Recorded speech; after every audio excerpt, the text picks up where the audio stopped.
Linda, this is the moment that many have been waiting for, definitely not the fugitives. And now we know that father and daughter will be appearing together and possibly applying for bail, as they will hear their bail information on the 17th of April.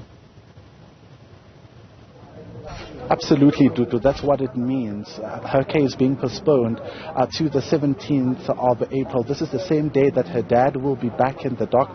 So Nandipha Magudumana will be sharing the dock with her father come the 17th of April. She's now joined as accused number 3 and the other gentleman as accused number 4 in this matter. You'll remember her father was also charged with murder, aiding and escape, fraud, arson and defeating the ends of justice. And among those charges that were listed today are contained in that charge sheet that usually becomes a public document when the accused has appeared in court. This, of course, is a first appearance, and we saw the very same legal representative who was representing her father, also the same man that is today representing Dr. Nandipha Magudumana. In fact, he's just walked past us right now.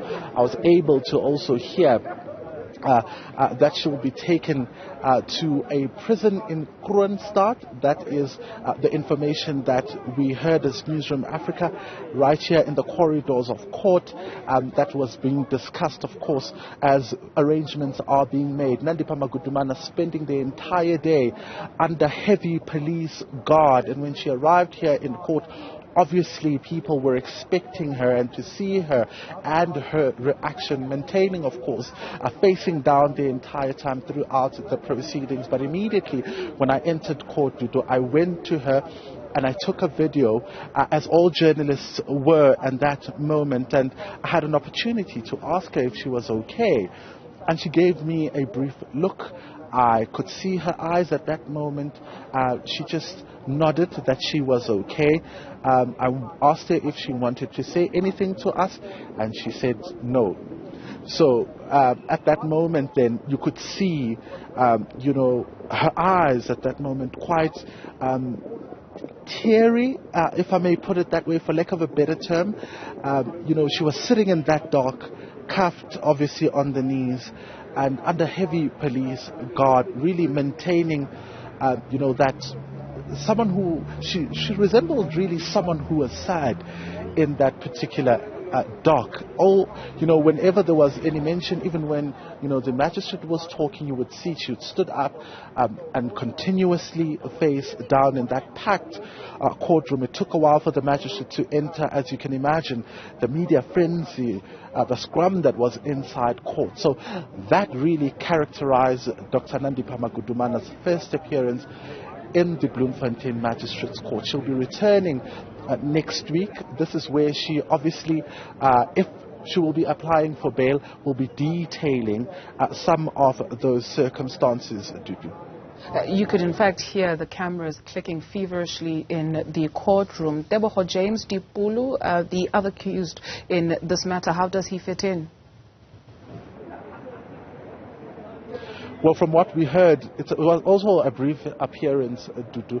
Also, what we heard is that he was joined into this matter after a warrant of arrest was issued. So he is accused number 4 in this matter. You'll remember he was due to appear in this court, and that information was released yesterday by police who made more arrests. According to our understanding at this very moment, how he is joined to this matter is that he was part of the company that installed CCTV camera and monitored CCTV cameras at the Mangaung prison. This is the prison that convicted rapist and Thabo Bester escaped in.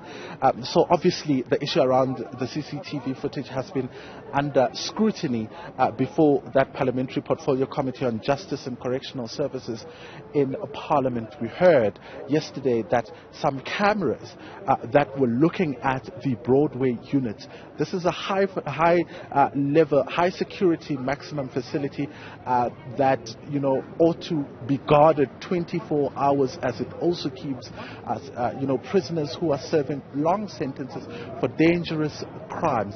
That facility in its entirety, if I may mention, is housing all those convicted criminals who are serving long terms. That's where Thabo Bester is and managed to escape. So come next week then, they'll be able to detail their circumstances before this court. It's going to be quite interesting to listening to the testimonies that will be made in this court. As you'll remember, amongst the charges that they're facing is a murder charge, which is a Schedule 6 offense. So in that Schedule 6 offense, what the accused person has to do is depose exceptional circumstances that are in the interest of justice for them to be granted bail, or even before they can be granted bail. These are circumstances that the magistrate would have to consider even before granting that bail. Obviously, the issue around them being flight risk is a major issue. In the case of Dr. Nandipha, arrested in Tanzania with a number of, passports, as we're told by authorities, will have a bearing on whether or not she will be granted that particular bail. So as you can imagine, the preparation that needs to go into this bail application, should she decide to go with it. After weeks of shock, mystery and anxiety, the process has started to get the full picture in terms of Thabo Bester and Dr. Nandipha Magudumana. Thank you very much to Linda Mnisi.